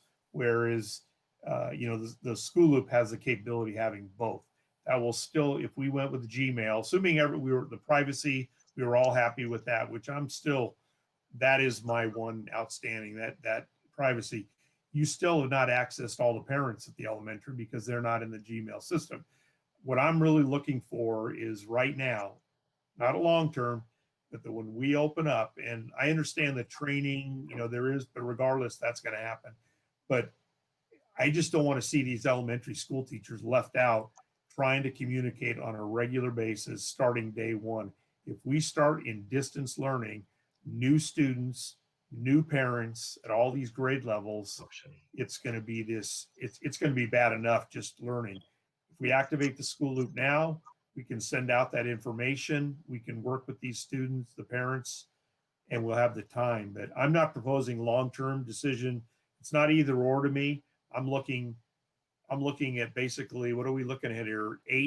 12 weeks from now, we're going to start school. And right now I am looking at a whole 160 seventh graders who I don't know. I don't have their parents' email. They would automatically be in the system. Their parents would be in the system. I wouldn't have to, worry about it. Corresponding for the elementary, that switch happens. So I don't think it's an either or question. I think it's an immediacy question. This district right now is facing a huge hurdle of opening up August. And I just think this would eliminate at least one aspect of communication with 16,000 students and their commensurate, not 16, we have 34, 16,000 students and conceivably 30,000 parents that we have that information available to them. So that's why I'm proposing it. Not an either or, but at least a short gap. And it sounds like it'd be a lot less than I originally thought because we're actually getting the benefit of the reduced cost on the existing students with that moving up. So that's why I don't want it to turn into either or, because I don't think that's the conversation, because I don't think we can activate Gmail today. So that's why I brought it up. All right, thanks, Tom. Juan, I think you had your hand up. Anne's been waiting a while though, as well. Sorry, Anne. He's new. He can go first. I just have a very quick question about using a unified email system, Gmail or School Loop. So having two kids going through all the way from elementary all the way to high school, I did have some experience on the different needs of the kids in the different stage. But from my personal experience, when the kids in the elementary school, basically the kids, well, they're too young to use it. To use effectively a really school system. I remember when my kids were there, students were forbidden to bring any electronic equipment to school. So there's some kind of a discouragement for students to start using those learning tools. Well, I understand that now with coronavirus, we're changing things, but really when we start thinking about communicating with those first graders, second grader, or preschooler, primarily we're communicating with their parents because the student themselves, they're not equipped to use email system effectively. So I just want to bring that point out.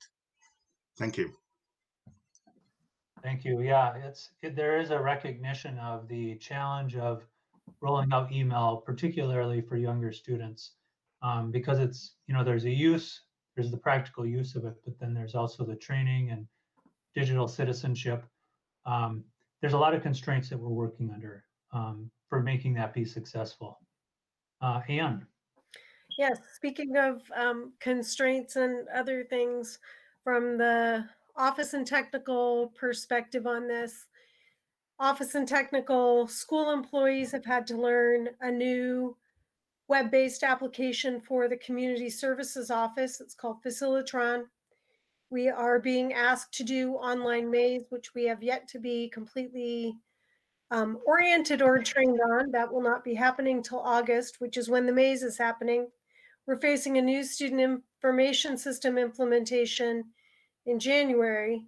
And if we're talking about enabling another communication, whatever it may be, I'm all for it, because we do need to unify the way we're getting messages out. Distance learning definitely highlighted all of that, but we also need to keep in mind that's a lot of new stuff for a lot of people to learn on the job. There's a lot of learning on the job. So I think Michelle was next. Hi, yeah. I realize you're talking about getting something down to expedite it, but we're talking about the elementary level, and we have other options there. My understanding is there's Bright Arrow to get messages out. I think a lot of our parents may be more likely to have a phone than they would an email address. I've seen that with in distribution of laptops and hotspots for kids during this, that it's easier to contact them that way. So perhaps maybe we're looking at modifying. We have the Cisco systems, if that's available, that an elementary school teacher that has 36 students or less, that could be programmed their students, that they could send out a message via text or via message phone. Perhaps that might be the short-term solution as we transition into a new program starting in January. And that might be able to be the bridge, rather than, utilize systems that we already have, rather than spending money to bring on something else. That's just my 2 cents. Thank you, Michelle. I know we are over time by 20 minutes right now. Is there any final comment on this? And I guess the question is, does the committee want to make a recommendation of some sort? I suppose it could be as simple as recommending exploring a communication solution for our elementary school students, or it could be as specific as recommending School Loop. I will add that as part of the different task forces that are happening, this is a discussion that is happening, and there is a recognition of a need for improved communication for elementary schools as well. We saw the difficulty of getting our students onto Google Classroom, so there's no doubt that it was a challenge. So I guess that's my question to the group. Should I make a motion and then we either vote and then it's either a recommendation or not? Would that be appropriate? Yeah, I think so. Are we actually talking about recommending School Loop with this limited amount of information right here? Yeah. Okay. I guess my question would be, what other information do we need? Yeah. So I'm sorry. I think the question is, I'm kind of asking, are we actually trying to make a specific recommendation for a solution, or do we want to make a more generic recommendation of exploring an option for our elementary school students that would be a good communication tool? School Loop may be the right solution, but we probably do need a little bit more research. That's my thought. And I just to throw out an example of the information we don't know, and trust me, I helped hundreds and hundreds of elementary teachers throughout this closure trying to communicate and use technology. But there are things out there that teachers are asking for, and I'll just use Seesaw as an example. There are many teachers and some schools, almost even school-wide, that are using something like Seesaw, and they know how to use it. They like the tool. So I feel like we're not in a position to say we're recommending this for other people to use. I think it would be more of this is something we need to explore and not jump into. I definitely agree with Tom that elementary teachers really needed something and didn't have it. And it really was a nightmare, especially being there wasn't even time to help them figure something out before they left. And then you didn't have the kids in front of you. So regardless of how this plays out, I think that we need to remember that some schools are truly elementary schools and are very large. Stephanie and Ellie, myself, we have large elementary schools. Across town, we have middle schools. So we're going to need to make sure we're paying attention and define that a little bit. Thank you. Linda?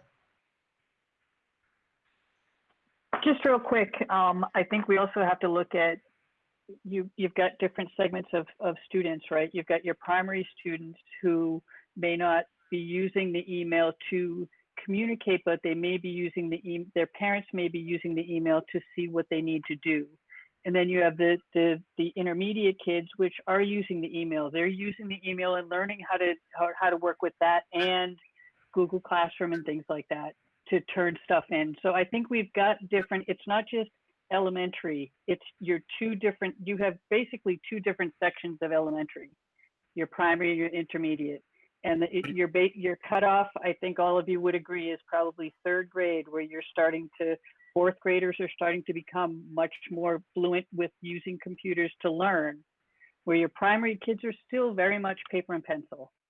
Right, and you understand that the school loop system provides for a parent account and a student account. So we still, even at the secondary, I don't know at the high school, but we still have we don't have student accounts because the parents don't want them to have it. So I just, and like I said, I mean, if we vote no, that we'd vote no, but make no mistake about it, nothing's going to happen then for August, because at least in terms of what we do, we're not meeting till September.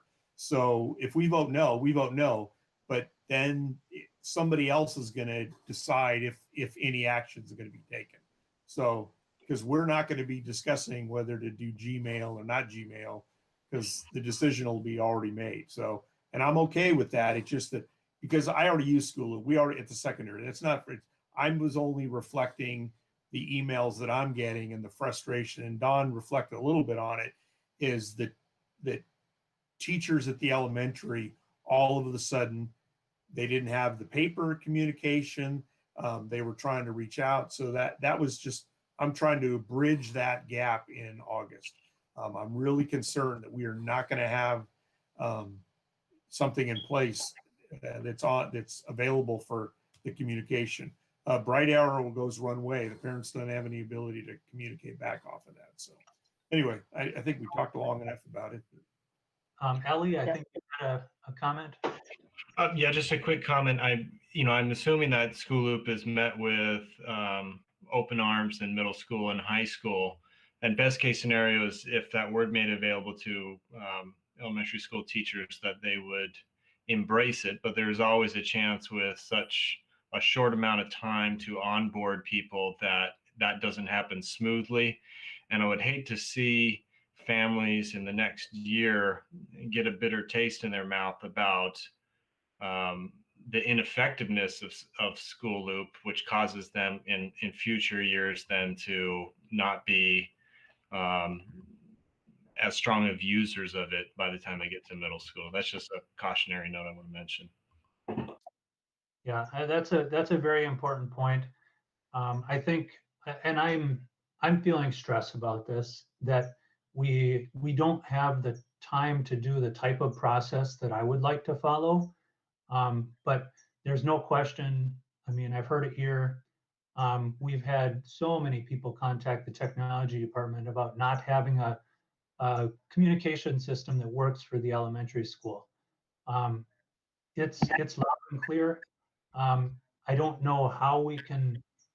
We can't do a really comprehensive process, but we're going to have to do some type of process. In my opinion, I cannot imagine the task force is saying, no, we're not going to implement a solution for this coming fall. I think what will be most helpful for us is if we know what type of implementation we're going to have to do this coming year. I think everybody's in agreement that we will probably not all be in session. And so in my mind with that, we need to proceed with having some type of solution that is a good communication system for our elementary schools. And School Loop might be that right solution, but I think we're going to have to do some type of evaluation, at least from the technology department perspective. But my intention is to make sure that we're collaborating with the Instruction and Technology Task Force at the absolute minimum. That's what I can see as our process for moving forward and selecting some type of solution for this fall. Alak, I think you had a question. No, not a question, just a comment. Being a parent of elementary kids for almost 10 years now, I absolutely agree with Tom's point. Like first grade, second grade, third grade, fourth grade, technically teachers are struggling to find parents' email, phone number until half of the year, and then when you find it, you are gone. So absolutely agree that we really need some system for those grades technically, wherein parents are when my daughter went to Taunton, boom, it was pretty easy. We were enrolled in School Loop, we had an account, and boom, good to go. My son is still in elementary, still struggling, but again, we have long relationship with the school and teacher, so we give our email addresses at the beginning of the year, create a group, and go from there. So that it's kind of easy. With Tom's system, moving forward, especially during this pandemic, which we are going to face until at least 2021. So we should have a system wherein teachers should communicate right then and there and go from there. So that's a really good point from Tom. I absolutely agree. Thank you. All right, it is 9 o'clock. And so I think if we're going to make a motion of some sort, this is the time to do it. I make a motion that TAC recommend that the district take on a 1-year contract for School Loop for communication purposes at the elementary school level. Okay. I second that. I'll second that. Yeah. I have a question. In order for us to vote, can we know the cost of doing that? So I think Bart has that. Yep. So currently we spend $116,567 a year with School Loop for our secondary.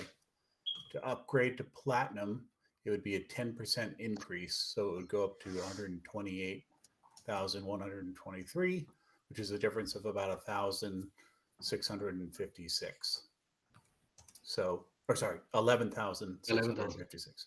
So the increase that we're talking about with a probably a contract addendum would be about 12,000. thank you. Anne? My question would be, would the funding source be?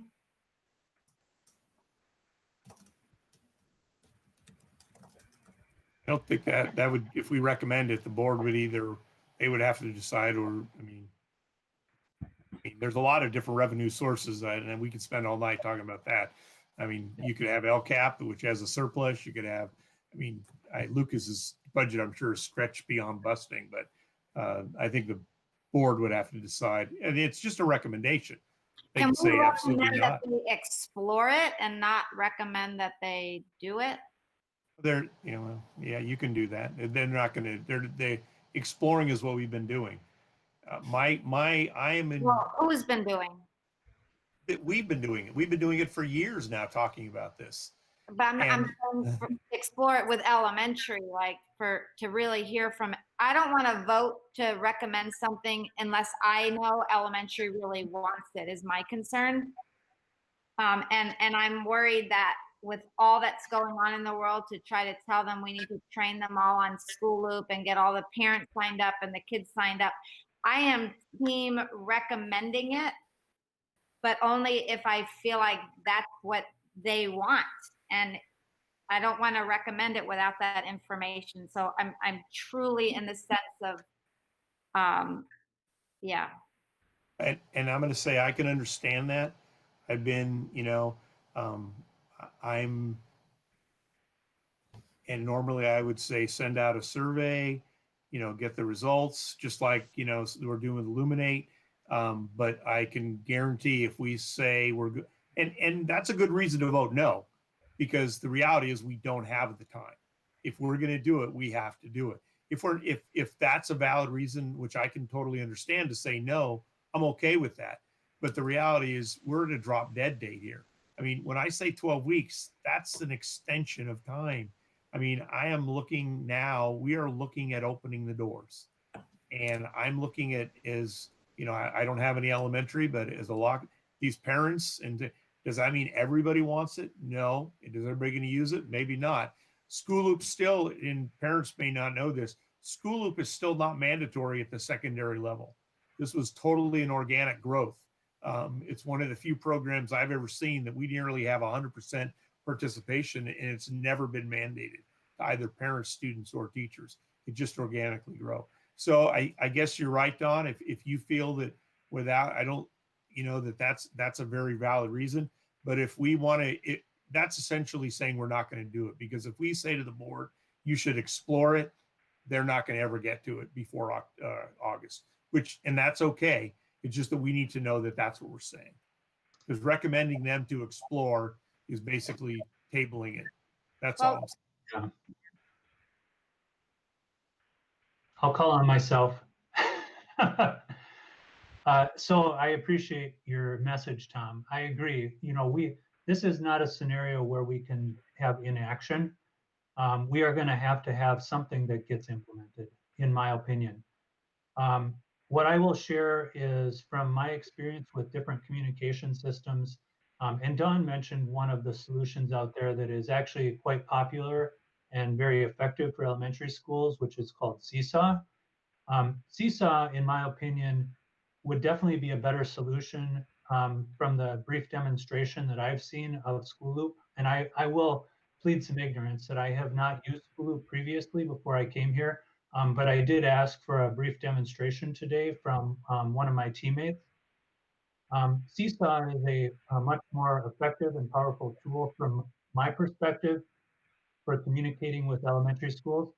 However, the big constraint that we're going to be looking at is cost. And I can say for certain, if we use the paid version of Seesaw, it's going to be very expensive compared to a solution like this system, School Loop. And so I think, if we're looking for a compromise that would come out of this committee, my recommendation would be that we put forth a recommendation that says, as the task forces are looking at ways to improve communication for the elementary schools this coming year, we recommend implementing a solution at a minimum that will improve communication for our elementary schools, such as School Loop or Seesaw or another tool like that. Because what I can tell you is, me personally, for the instruction and the technology group that I'm part of, I am bringing forth very specific recommendations, not saying we must implement a specific solution, but we must have a solution in place. It's really not an option for us to do this coming fall what we did when we entered into the shelter in place. So that would be my recommendation. And I'm okay with that. I think that's the key there. You're recommending it be in place. So, and I'm more than willing to bow to your department to take that on its shoulders. Wait, I'm on your task force, aren't I? I'm going to need Trustee Crosby in your queue. Trustee Crosby and Robert Ho are both asking. Thanks, Anne. I will just say, not to sway you one way or another, but the time between this committee making a vote, if you did decide to send a recommendation to the board, there is time between now and when it would actually be able to go on a board agenda for there to be an investigation with elementary teachers to find out how many would use it. And then that information could also go to the board. It's also very small. If you ended up going with the option you're discussing, is a very small amount. So potentially the superintendent could request to the board to go forward because time is of the essence, as Tom has mentioned. But again, not trying to sway the vote in any way. I just letting you know some of the processes that could be in place to answer some of these questions you have. Yeah, I'm also wondering if we can make this optional. I don't know if that makes any sense. I mean, I know the teachers here are very savvy and so many teachers are on board, but we have many teachers that are also really struggling. And to say that, well, some people need it, some people don't need it, so we won't do it, but then some people need it, and if the district provided it, said, oh, here's your class, let's just mail them, versus someone has to enter all their students in. I mean, we just have different teachers in different stages. Stephanie, you want to share your thoughts? Because everyone in the chat seems to want to hear it. Yeah, I was just thinking, I mean, I know a lot of elementary teachers have kind of figured out their own solutions for communicating, especially once we started distance learning. And so a lot of them have figured out using free apps like Class Dojo, which is what I use, and like Seesaw, Blooms, like a lot of elementary teachers already have these solutions and they like them. And so I'm just worried that if we did buy School Loop for elementary, that the majority of teachers wouldn't use it and it would be kind of a waste of money, especially given the current budget circumstances. I know personally that I would not use it and I would just continue to use Class Dojo. Teachers that would also be my biggest concern. I understand that there are teachers who don't feel comfortable using these kinds of apps. I mean, I know them, they're on my grade level team at school. They use email. They are able to get full email lists of parents from Illuminate right now. It's not that hard. There are people at the school site that help them do that. They create Gmail lists, and that's how they've been communicating. And at least the kindergarten teachers at my school have been able to do that just fine. So yeah, my biggest concern is that like right now is maybe not the best time to be spending this extra money on something that most elementary teachers probably would not use.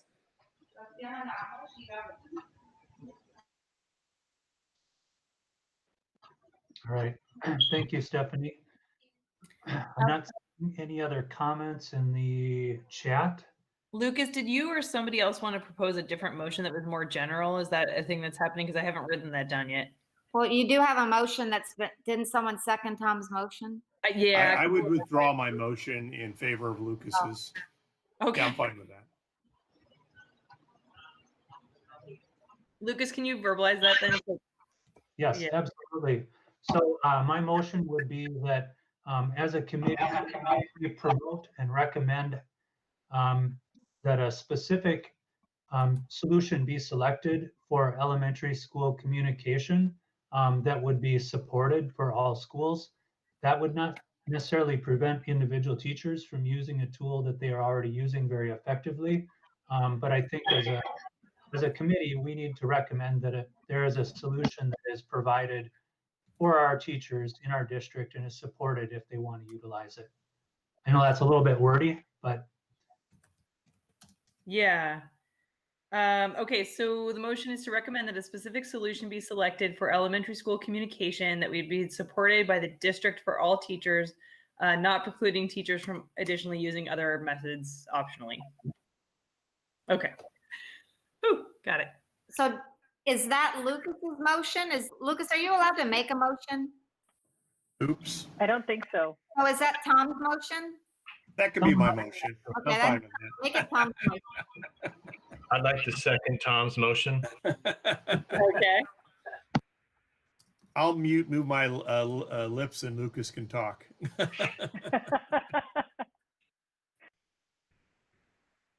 All right. So can we get a vote on this motion?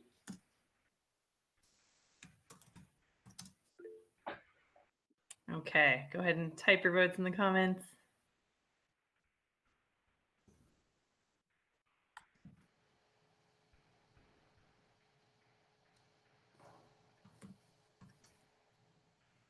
So 1, 2, 3 times 4, 5, 6, 27, 8, 9, 10, 11, 12, 13, 14. All right, we got all 15. Okay.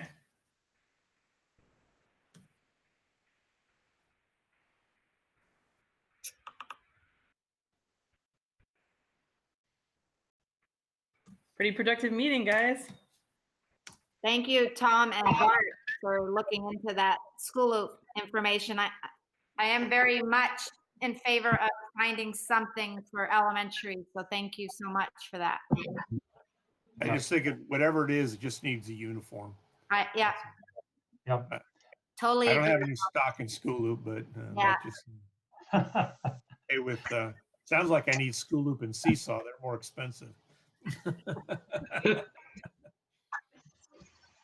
All right. Well, I want to thank everybody. For those who have been on the committee all year, I will say it's been fun. I've enjoyed getting to know you. Again, I want to welcome our new members. I want to share that the people on this committee are committed. They're a great group of people. We don't always agree on everything. And from my perspective, I will tell you that our technology committee is as committed as we can humanly be. During the shutdown, the shelter in place, the technology department has worked, I mean, tirelessly. I kind of view myself as a coach and as a cheerleader for my team members who are oftentimes working very long hours. And so I want to put a shout out to the technology department from me for all of their hard work. Luis, this is a perfect example. Luis Zamora is our multimedia administrator. He was instrumental in figuring out how to stream all of these committee meetings, which is how we're able to stream live tonight in conjunction with Bart. So thank you, Bart, as well, for working with Luis to figure out this solution. It added no additional cost, but certainly it took time. And so kudos to you guys. So this committee really does important work. And I'm not just saying that. I come from a background where I really believe in collaboration and that it's the tenet of education and the public and how we do things. And so when you guys share your thoughts, you guys are an advisory committee, but when you share your thoughts, I take them very seriously. But my role too is also to provide guidance and to think through what my experience has been through the last 22 years working in education and educational technology. So I'm really looking forward to next year, but I do not have any illusions that it's going to be very difficult. And so, the decisions that this committee makes and the recommendations that this committee puts forth are going to be really critical in this challenging time for our district. So I want to thank you for applying and to the board for reviewing your applications and electing you to our current interim superintendent, Zamora, for reappointing the employee members who are on this committee. And I want to thank you all just for working with me. I want to thank you for your patience with the technology department because I can tell you we are not always able to answer people's questions as timely as we would like to. But we are working our tails off, I'll tell you that. And I know that everyone on this committee who I work with is working very hard right now. And so again, welcome to our team, all the new members, and look forward to a wonderful next year. And who knows, maybe a meeting in August, but we'll see. So thank you, everyone. And we're 45 minutes over for now. So have a good evening and feel free to email me if you have questions or anything. I'm always available. Sometimes it takes me a while to get back to you, but thank you, everyone. Good night. Thanks, guys. Thank you. New Good night. Thanks, everyone. So we'll be all set. Take care. Have a good summer.